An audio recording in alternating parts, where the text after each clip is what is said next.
ended the previous lesson by discussing how a major political vacuum subsumed the Indian subcontinent after the disintegration of the Gupta Empire.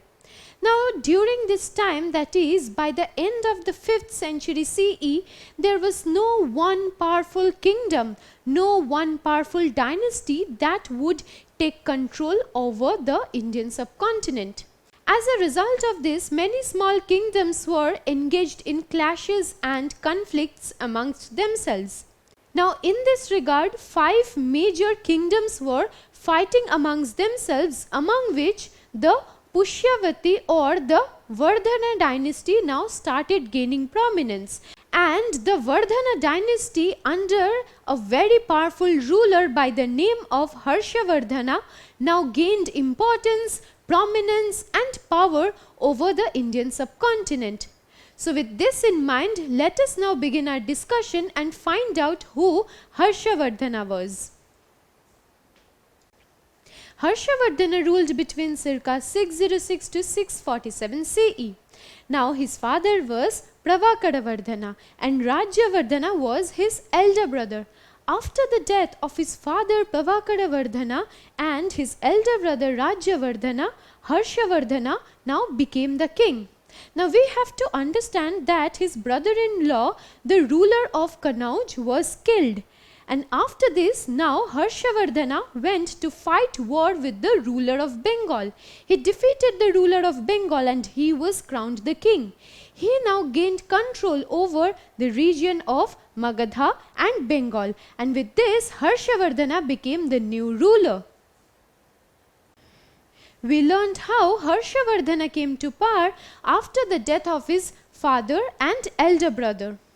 Now when we talk about the ascension of Harshavardhana, the question that arises is that how do we get to know about the rule of Harshavardhana?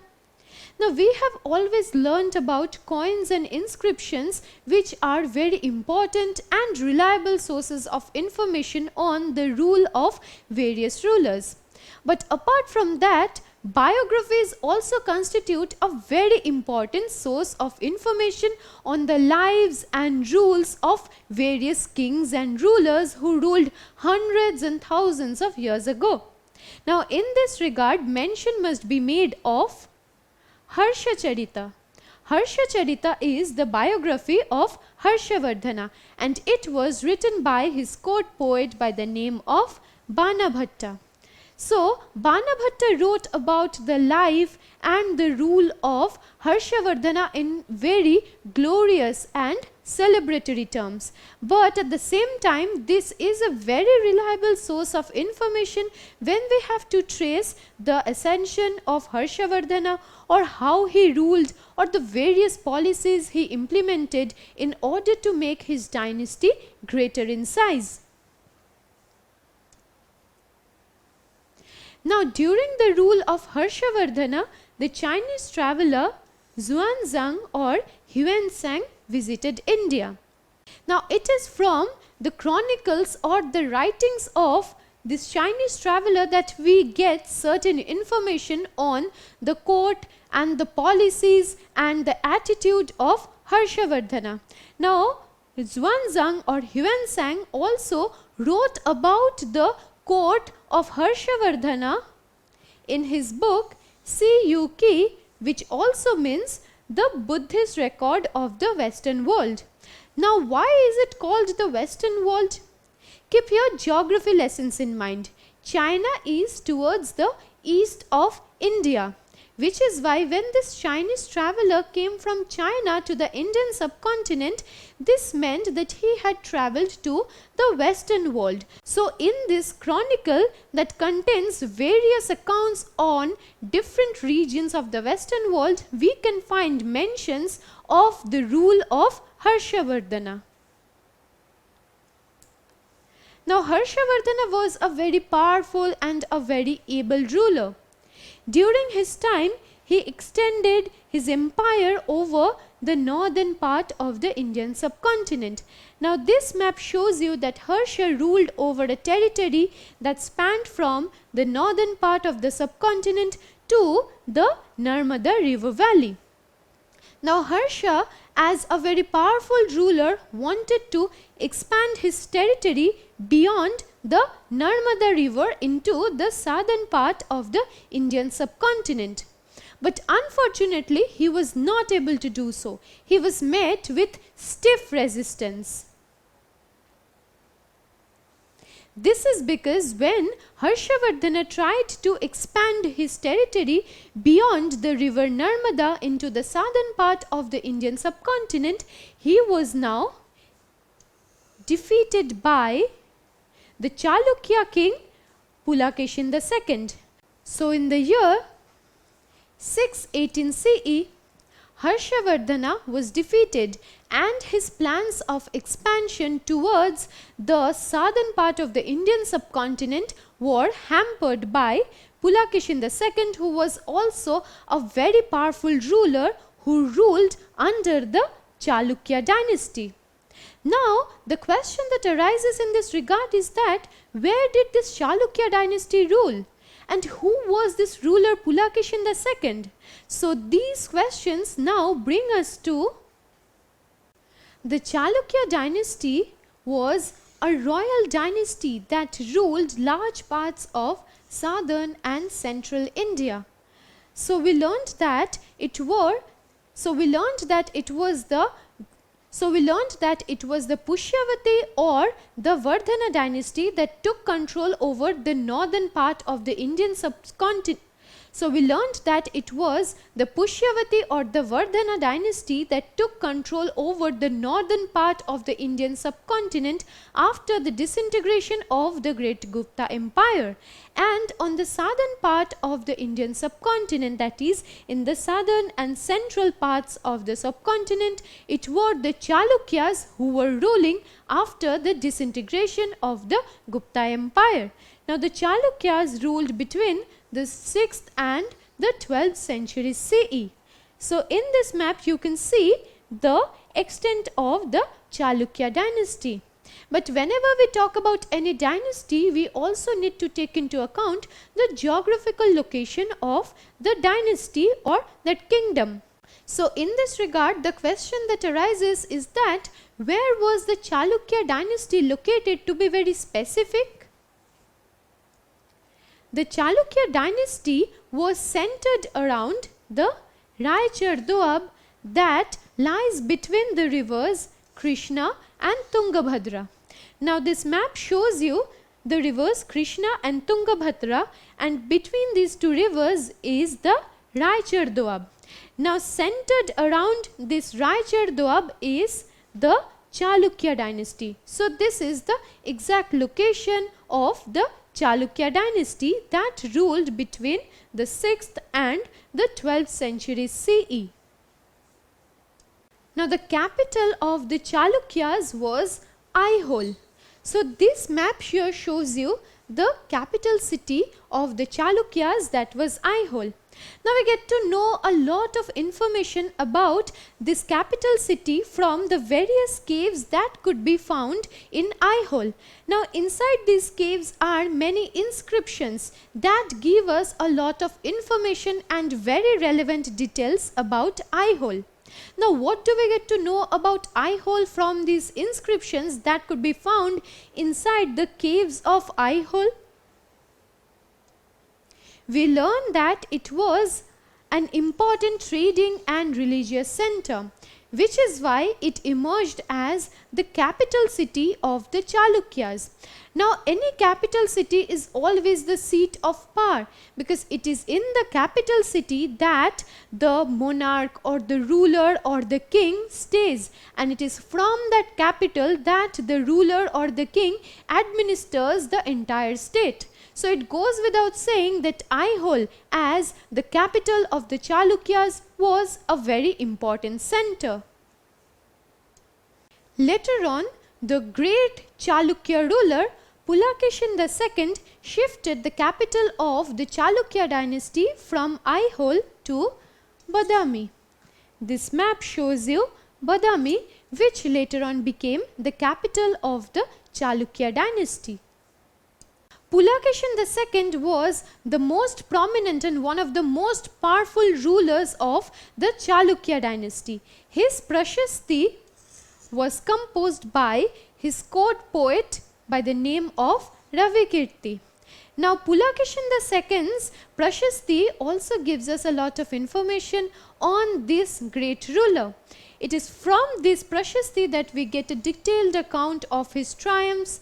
This also tells us about the uncle and father of Pulakeshin II, and it is from this Prashasti that we get to know that Pulakeshin II was given this dynasty or this territory by his uncle. So it goes without saying that these Prashastis are also very important when we have to trace and construct the rule of various rulers. Now, in the southern part of the Indian subcontinent, along with the Chalukya dynasty, ruled another dynasty by the name of the Pallava dynasty. Now, the Pallava dynasty spread over the Kaveri delta. So this is the river Kaveri, and adjacent to it is the Kaveri delta, which was the center or which was an area that was constituted as the Pallava dynasty. Now the Pallavas had their capital at Kanchipuram. Let us now talk about the relationship between Pallava dynasty and the Chalukya dynasty. Now the Pallava dynasty and the Chalukya dynasty were always engaged in tussles and conflicts. They were always trying to loot and plunder each other's lands in order to gain and amass more resources and wealth. So they did not live in very cordial relations. This is because both these dynasties were trying to gain more power and prominence in the southern part of the Indian subcontinent. They both wanted to outdo and defeat the other in order to expand their own dynasties, which is why arose all these conflicts and confusions between these two dynasties. We learnt about Pulakeshin II, who was a very powerful ruler of the Chalukya dynasty. Now he was defeated and killed in 642 CE when the Pallavas under their great ruler Narasimha Varman I attacked and captured the Chalukya capital, which was at Badami. So the Chalukya dynasty came to an end when it was defeated by the Pallava dynasty. Now it is time to focus on the Pallava dynasty. Now how do we get to know about the rulers who ruled under this dynasty? Like always, we rely upon inscriptions, and the Pallava inscriptions throw light on various local assemblies that were prevalent under the Pallava dynasty. Now these local assemblies were also further categorized into two parts. Let us now learn about how these local assemblies were different from each other. Firstly, we take into account the village assemblies of Brahmin landowners, which were known as Sabhas. Now, during the ancient and medieval times, many rulers used to extend patronage to the Brahmanas. And in this way, many Brahmins started settling in different lands. And these land grants that were extended to the Brahmanas were known as the Brahmadaya. Now, when these Brahmins started settling in any region, it goes without saying that they were the most dominant population in that region. And in that region where the Brahmin landowners lived, the village assemblies were called Sabhas. Now, these Sabhas were meant to look after certain local affairs like irrigation, construction of roads and the likes. Simultaneously, there was another kind of assembly that was known as the Ur. Now, how is the Ur different from Sabha?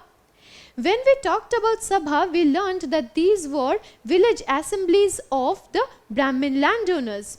Contrary to that, the Ur was found in places where the landowners were non-Brahmins. So there was a segregation between the villages on the basis of caste, and this is the reason why there were two types of village assemblies, which were the Ur and the Sabha. Now before proceeding with this lesson, let me ask you a question. What was the village assembly of the non-Brahmin places in the Pallava dynasty known as?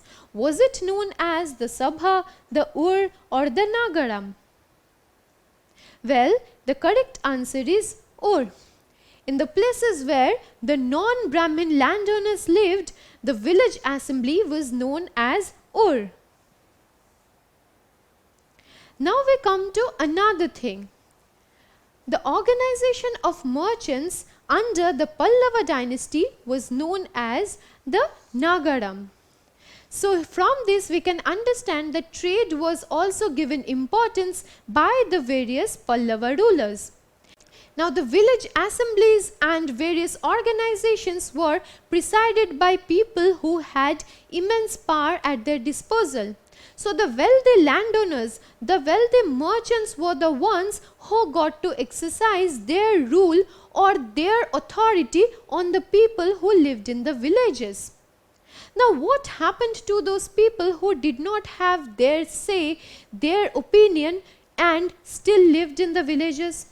Because there were many people who were landless, and there has always been the difference between the landed and the landless, between the rich and the poor, between the haves and the have-nots. What happened to those people? Do we get to know about those people? Because mostly various histories which have been written are from the perspective of the people who had resources, who had knowledge, who had various kinds of opportunities to avail. And we more often than not do not get to know about those people who did not have the resources or the finance in order to make their voices and their opinions known. So at different points of time we have discussed about the prashastis or the inscriptions. Now these prashastis or inscriptions were written about the kings, their rule, their exploits, their achievements, their victories, their lives.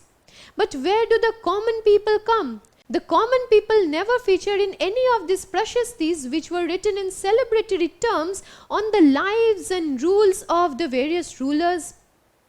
But some literary works were written which threw light on the people who belonged to the common masses, which throw light on the plight of the common people. And one such literary work would be the famous Avijnana Shakuntalam, which was written by Kalidasa. Now Avijnana Shakuntalam throws light on the lives of common people. And to be very specific, Avijnana Shakuntalam talks about the life of a village fisherman, about his plight.